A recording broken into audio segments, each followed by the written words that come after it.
هلا وحبايب قلبي، شلونكم؟ شو اخباركم؟ ان شاء الله مرتاحين. اليوم استرجاع حساب متعطل انتهاك درجة ثانية، يعني مو تأكيد، يعني من طار تحميل صورة، رفع له صورة بالغلط، رفع يجوز هويته ما يدري الولد، طار انتهاك. الحل شنو؟ الحل يمي.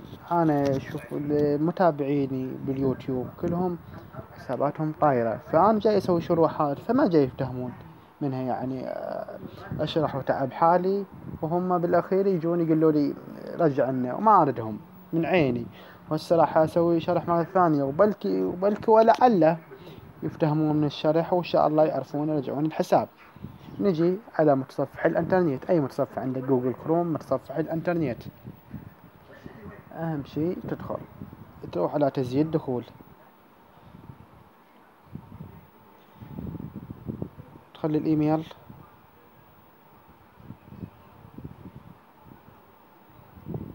خلنا أجيب الإيميل، لحظة. بعد ما أخذت الإيميل أنطي تسجيل دخول.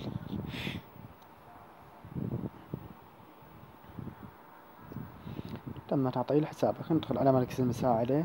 طبعا هذا التعطيل من وراء تحميل صورة لنفسك، رفعهم بالغلط، يرفعون تحميل صورة رأسا يتحول انتهاك مثل هذا اللي يشوفونه.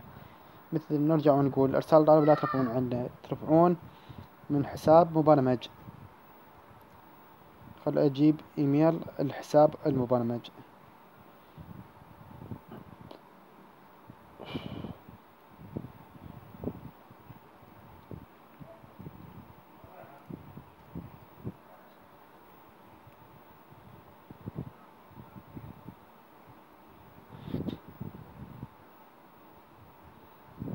شروحاتي كلهن مصداقية وقدامكم، لا جاي أقطع ولا جاي وأجيب وأودي.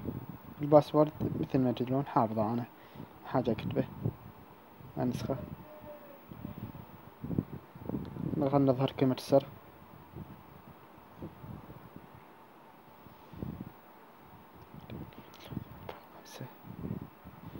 خمس أيات بالإنجليزي، 8. ننطي تسجيل دخول.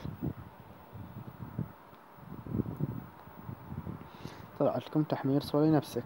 أنت ارفع من مستند التعريف، لأن هذا الحساب المبرمج، أو عفوا دخلت أنا من مستند التعريف. هذا مستند التعريف. خلي الإيميل، خلينا نجيب الإيميل أو الرقم. أنا أقول إيميل، هو رقم معطيني الولد. خل أرفع الهوية وارجع. رفعت الهوية حبايب، نعطيها إرسال، انتظر شوية على ما تتحمل. افتح لنا قضية. انت بعد اذا ما تضيعها او تنساها سوي لها اختصار، اضافة اختصار على الشاشة الرئيسية.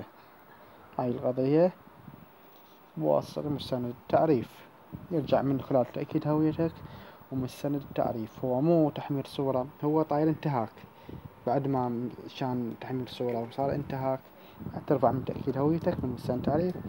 يرجع على حسب نوع القضية اللي عندك. إذا قضيتك مقبولة، هويتك مقبولة، يرجع الحساب أكيد 100%. إن شاء الله استفاديتم من شرح حبايب قلبي. نرجو منكم لايك واشتراك بالقناة حتى يوصلكم كل جديد إن شاء الله حبايب قلبي، وتستفادون ويرجع عن حساباتكم بدون أي مشكلة، بشكل طبيعي. باي باي حبايب، في أمان الله.